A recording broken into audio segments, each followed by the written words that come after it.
Resurrection Kids leaders, it's Mr. Nick kicking off this edition of our leader training. And I wanted to start by saying thank you. I want to say thank you for taking the time to watch this video. I also want to say thank you for showing up and representing God to these kids. I want to say thank you for creating safe and caring environments for our kids. And I am so grateful to be a part of this team. So what I want to do is I just want to kick off this training time with a little answer to the question, why? Why are we doing this? And you may know now, but maybe in a few months you've been doing this for a while, and maybe your room's a bit wild, or you got some kids who are a bit crazy, you're like, why did I sign up? And hopefully you can come back and think about what we just talked about here, what I'm going to share with you for a few minutes, like, oh yeah, that is why I'm doing this. And it can just be a refresher, a little bit of inspiration to keep you going and keep representing God to these kids. So, let's jump in. If you haven't been to the leaders room in B114 recently, and I'm not sure why you haven't, because we've got snacks and drinks and a comfortable couch there, but if you have popped in there recently, you'll notice that we put up some posters, and on those posters are some quotes. Now these quotes aren't original, but they're from our publishing company, Orange, that we use for curriculum. And I wanted to start by reading a few of those quotes to you. The first quote is, "You might be someone's best chance to be seen."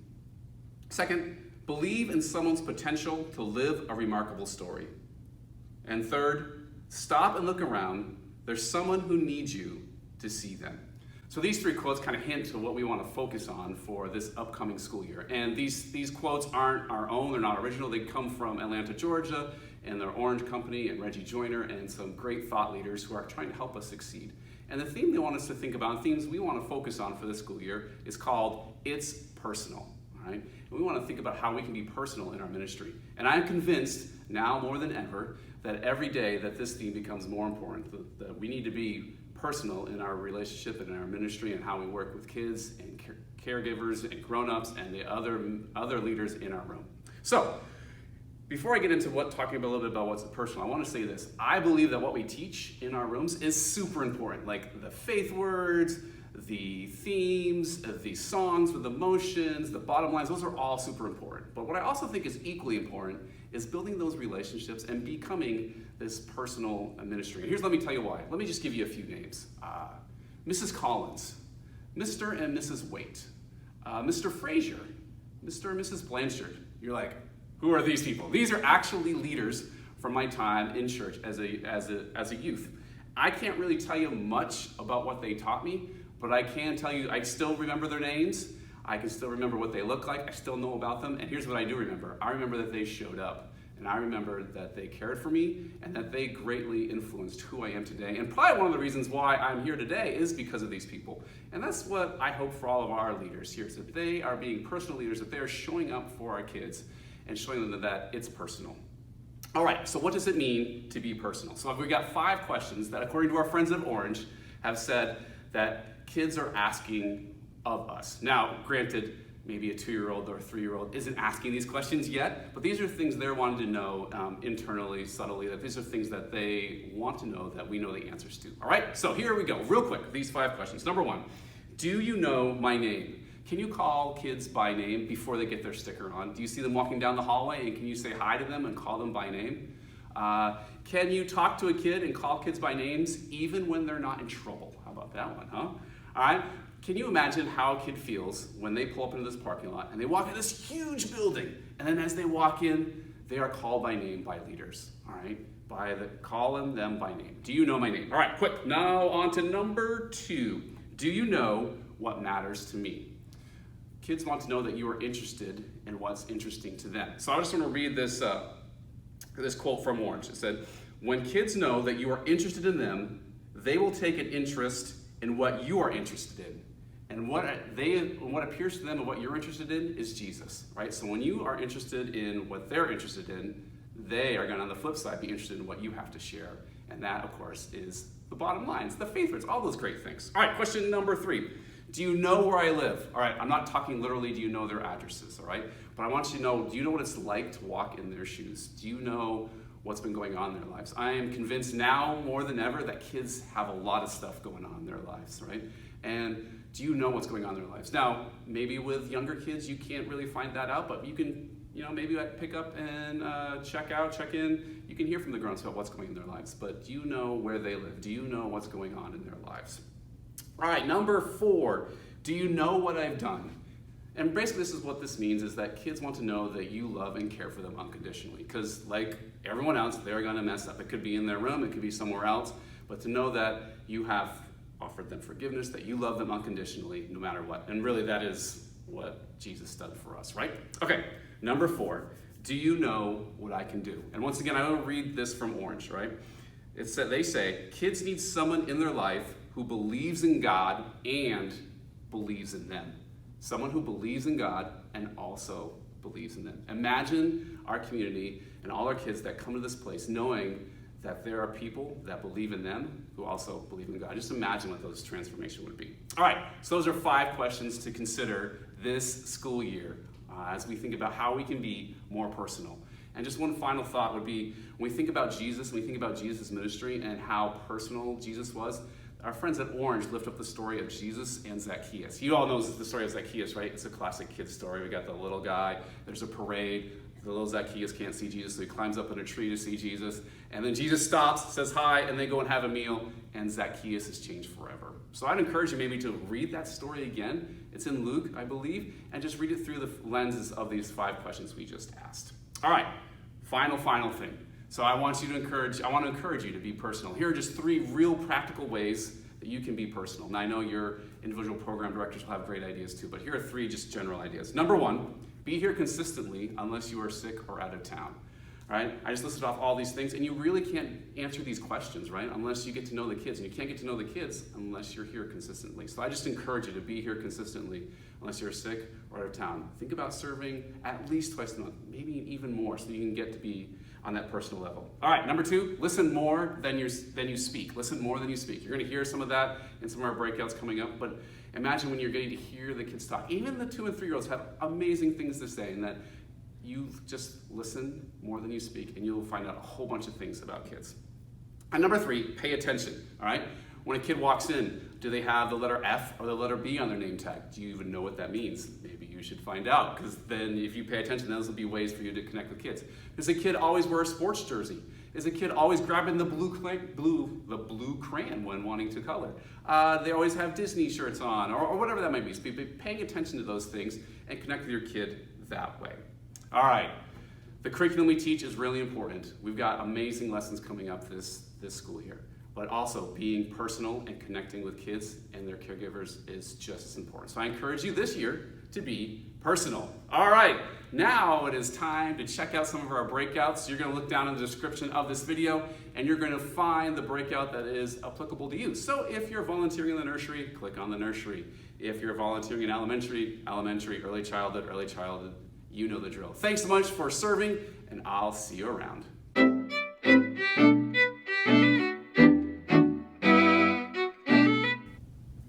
Hi, I'm Caitlin. I am the Senior Nursery Associate who's going to be working closely with our volunteers as the Volunteer and Connection Coordinator. First of all, I want to express a sincere thank you. Our ministry couldn't work without you, and so your time here is so amazing. We are the fortunate ones that get to work with the very youngest members of our church from ages 6 weeks to 23 months. And so thank you so much for taking time to watch this video and to help minister the youth of our church. We are going to start today with a few helpful tips of how you can come prepared and how to make this an amazing experience at Resurrection Kids. First of all, every Friday I send out an email to all of our volunteers giving the important information on the weekend and weekday volunteer shifts, in which you'll be getting the curriculum insights and any important information about some upcoming activities in our church. So please check that email every Friday. Also, we have a VIP lounge, which is located between the early childhood and nursery hallways in the hall kind of close to the nursery coordinator's office. In there you can have time for fellowship and snacks. We do ask that you arrive around 30 minutes before your shift starts, so if you want to get some goodies and snacks, maybe come a couple minutes before, or you can come and enjoy snacks after your shift. But that's just there to send a message of gratitude and thanks to the staff and volunteers on our team, so help yourself to some goodies. Okay. Also, before every shift, we meet as a team, we call it a huddle, and we talk about who you're going to be serving with and what classroom you're going to be serving in. Something that I really want to express to you is that as a volunteer, you will never be alone and you will never be the one leading every single part of the lesson. We are great at hiring awesome staff in the nursery, and so the staff person will be the one who's handling diaper changes, check in, check out, some of the more logistical things. But during that huddle time, you'll be notified who you're going to be working alongside and the classroom that you go into. We also do some fun questions and we pray over the kids during that time. So it's really important that you do arrive 30 minutes prior to the shift. What we are going to do next is talk about what you do once you get inside of your classroom. I want to encourage you to pray over your classroom and for the kids that you're going to be serving on that day. That's a way to start fresh, to take some deep breaths, and get excited for what you're going to be doing in the class. Then I want you to familiarize yourself with the classroom. So our classrooms are broken up by month age gaps. So the little classes have toys for babies and infant seats, and as they get older, the classroom is modified depending on the age of the child. I also want to make sure that you know that we have a red emergency backpack in every single one of our classrooms, in which you'll have information about fire safety, tornado safety. There's some Band-Aids in there. The staff member, though, will lead you through any emergency situation that you might run into, which hopefully you don't. Okay, in all of the classrooms, you'll also have a small rectangular bin that we call our curriculum bin, and the staff person will bring that into the classroom. In the curriculum bin, you will have your lesson plan for the day and all of the supplies needed. On the front page of the curriculum is listed all of the supplies that you're going to be using for that day, but please double check it just to make sure that we didn't miss anything in the curriculum bin. And on that also, there's also fun activities that you can do with the kids as a time filler in case they get a little bit fussy or you have completed all of the other activities. Once the stickers start to print in the classroom, it means that the kids are just right around the hallway. So the staff person will be in charge of check-in and check-out, but if you could help them with the sticker system by clicking the button, making sure the stickers are coming through, and then giving the stickers to the staff person if there are no children that need your attention. Once the kids start to come in, that would be your responsibility for encouraging them to do a welcome activity, encouraging them that mom and dad always come back, or your grown-up always comes back, and then getting them engaged in activity right away. Here at Resurrection Kids, we have a really strict 2-leader rule. So one adult should never be alone with a child. There always needs to be 2 adults who are present with the child, or teenagers if you go through congregation youth or safe gatherings. Please make sure that you are never alone with a child in a classroom, in a transition, in a bathroom, or anything like that. 2 adults per kid, please. As far as potty training goes, taking a child to the bathroom, changing diapers, your staff person is going to be the person who can help you out with that. We want to make sure that we love snuggling with the kids, but please do not put a child on your lap if they are in underwear. You can snuggle the babies in diapers, but that is a policy that we would like to let you know. When the staff person is changing diapers, that would be a great opportunity for you to help lead a worship song or help lead a Bible story. But you are never to change the diapers. The staff person gets that lucky job.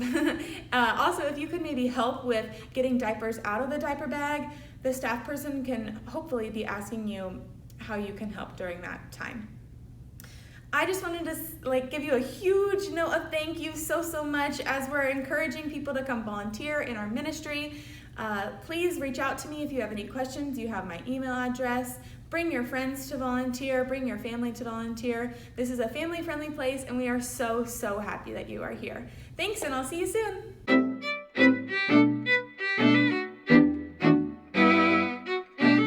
Hello, amazing Resurrection Kids leaders.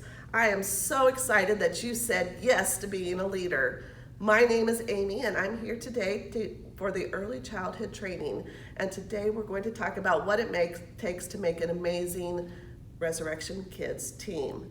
That's right. We're going to talk about a team effort and what we can do to accomplish even more for the kingdom. We're a team, we're working together, and with one of the most important goals, and that is to teach kids about how much Jesus loves them.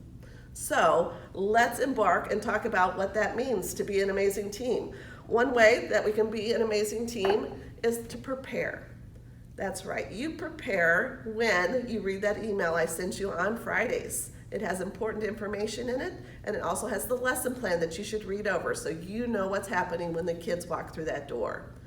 You prepare when you pray for the kids. You prepare when you show up to the VIP room 25 minutes before service so you can get that information that you need to know, have a little fellowship, and prayer before we set off to the classrooms. You prepare when you wear your new t-shirts. You prepare when you wear your lanyards. And we all know that we're trying to get to blue lanyards. Red means that you've filled out an application, and blue means that you've completed that amazing Safe Gatherings or Congregational U course. Then when you head off to the classrooms, you prepare by looking through the bins, making sure you have all the supplies, setting out the stuff you need for your welcome time, and then talking to the other leaders in your classroom and deciding who's going to do what. When we prepare, we're making an amazing team. The second thing we need to do to prepare or to build an amazing team is we need to focus on the kids. When that first sticker prints out, that is your time to start focusing on the kids. How do we do that? You focus on the kids if you're doing check-in by smiling at them, greeting them, calling them by name if you can. You focus on the kids by sitting down, asking them questions. They love to tell stories, and you're going to hear some good ones. And you can focus on the kids by watching and observing the kids that might be over in the corner having a problem engaging or a little sad because mommy and daddy just dropped them off. By focusing on the kids, we're building an amazing team. The next way that we can build an amazing team is by engaging. To engage means to participate or be involved in, and that's what we want you to do. We want you to sit at the tables, engage with what is going on in the classroom. You engage when you lead the kids and teach them the 3 basic truths we're trying to teach them: that God made them, God loves them, and Jesus wants to be their friend forever. You can also help the kids engage by eliminating distractions. And as we all know, toys are a big distraction at this age. So it's fine when you go into the classrooms and you turn all the toy bins to the wall. So then they might be a little more engaged and focused on things. You can also help them be engaged by going through the activities. The biggest struggles we usually have is when we are playing with the toys, but we have given you activities to do, and so I challenge you to engage the kids with activities all the way to the end of the time that their grown-ups come to pick them up. And if you need help, there is a special bin right there on your counters with a parachute, a ball, and all sorts of fun ideas. And of course, we know the classic animal sleeping that all the kids love to play. You can also help, we want the kids to be engaged at cleanup time. You shouldn't be the ones picking up all the things at the end of class. The kids love to be helpers, so ask them to engage. Ask them to all pick up 5 toys. Ask them and encourage them once all the toys are picked up that we're going to do a fun activity. Again, engaging the kids makes all the difference in the world. So the next thing, while we're engaging the kids, we also want to keep them safe. So we keep the kids safe by giving them clear expectations and leading with love. When you do that, almost everything else falls into place.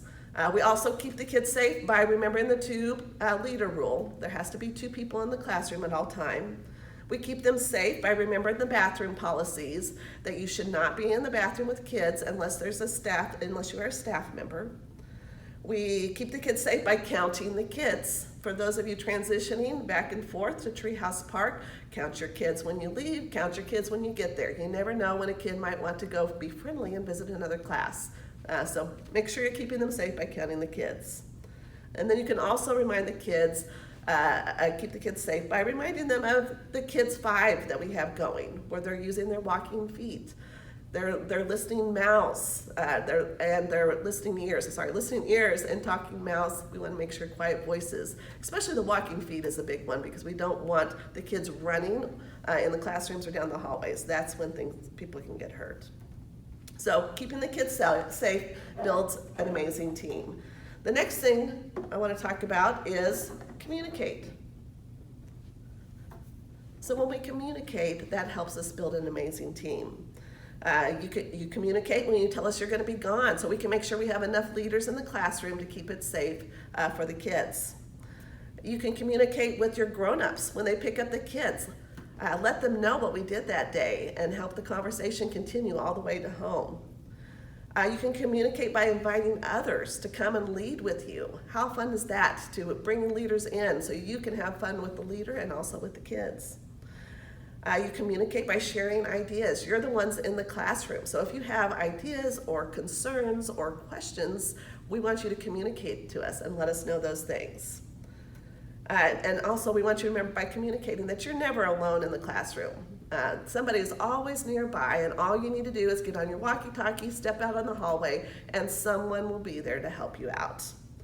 The last thing about communicate is we want you to communicate any prayer requests that you might have. We want to be praying for you. We're all part of this one big team and one big church, and we all need to be praying together.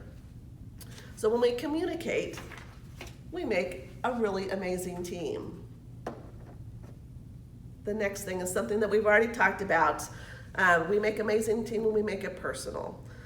This is your classroom, your kids. We want you to be invested in their lives. We want you to know their names. We want you to know where they live. We want you to know the things that they find exciting. We want you to know their grown-ups. So make it personal. Know that this is important. What you do every single week makes a huge difference in these kids' lives. We don't know the backgrounds they come from sometimes. This might be the highlight of their week. So we want you to make it personal, and by doing that, it'll make a huge difference. All right, there's only one thing left. We don't want to forget this one, and that is to have fun. If you have fun, the kids have fun. Where else can you go that you can color, play with Play-Doh, sing and dance, do the motions to songs, and know that you're helping kids grow in their love for Christ. That's why we do what we do. So I want to thank you for being an amazing leader on this team, and I'll look forward to seeing you on Sunday.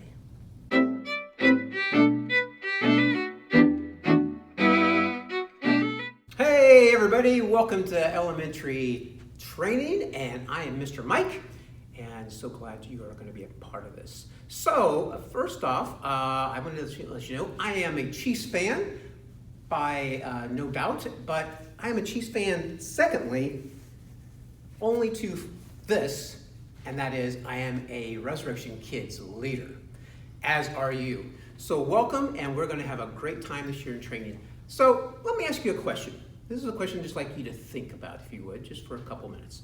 What is one thing that you would like to get better at this year as a leader in Resurrection Kids? Just take a second. What would that be? All right, we're going to cover a lot of things, and we may come back to that in person when I see you. So, all right, so I'm going to cover just a few things that we feel is important for you to know as a Resurrection Kids leader upstairs in elementary. So, number one, make the group huddle we have every Sunday a priority. Our group huddle's at 9:05, at 11. Excuse me, that is wrong. Our group huddles are at 8:35.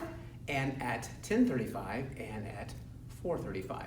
Make sure that you make those a priority, that you're on time, and that you give them all your attention while you're there. So also, once huddle is done, we ask that you would just quickly meet with your team and go over what your responsibilities are for that day so that each of you know what it is you're doing before you get into those rooms. So that could be you're in charge of check in, check out, are you doing opening game, are you doing the worship time, or are you helping lead the classroom activities, whatever that might be. But just take a few minutes and go over those things to make sure everyone is on the same page.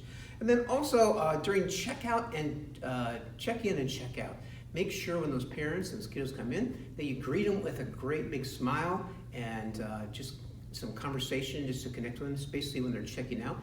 Look for something you can say about today that their kids, a positive experience they had, or something that will be positive to them when they're leaving. So also, we want to make sure that you engage with those kids. Once they're inside, once they get checked in and they come in, make sure that you're engaging with those kids, that you're not just huddled around other leaders and talking, but you're actively involved in those kids' games, stuff that's going on, or maybe just start asking them some questions so you can begin to understand and know them and start building those relationships a little bit more. So we want you to do this, and that is we want you to start on time. On time, I would say no later than 5 minutes after the hour.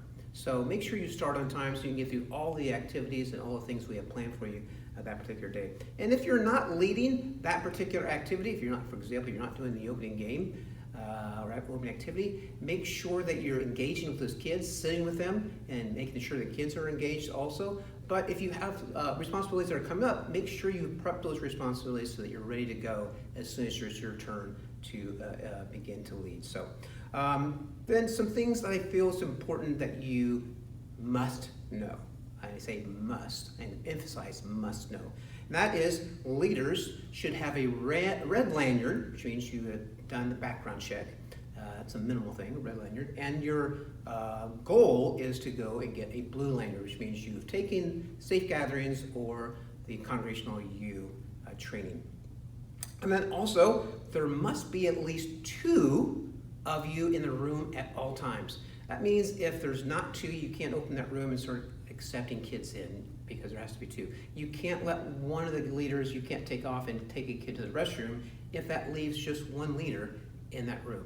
If that's a particular case, try to reach out to Nick or I or someone else so we can come by and help you out by either taking the kids or letting you go do it and being in the room. But make sure there's at least 2 of you at all times in the room. So, and then next is leaders' bathrooms are not the kids' bathrooms. Those bathrooms are designated just for the kids only, and your bathrooms are around the corner on the east hallway across from roof access. So make sure that you use those and don't go in where the kids' bathrooms are. Next is the kids are not allowed to sit in your laps. I know a lot of them like to do that, and it's kind of a fun thing, and you're connecting with those kids, but it's just something that we have made a rule for quite some time, that let's just not let kids sit in your laps. Just if you could do that, that would be awesome. Secondly, or next would be no piggyback rides. Not that you do a lot of it, but occasionally you see a kid giving a piggyback ride down the hall, or if you're transitioning someplace else, and we just discourage that you not do that. So please, no piggyback rides with kids.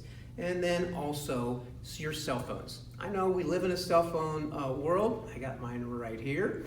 But cell phones, if possible, should be used minimally.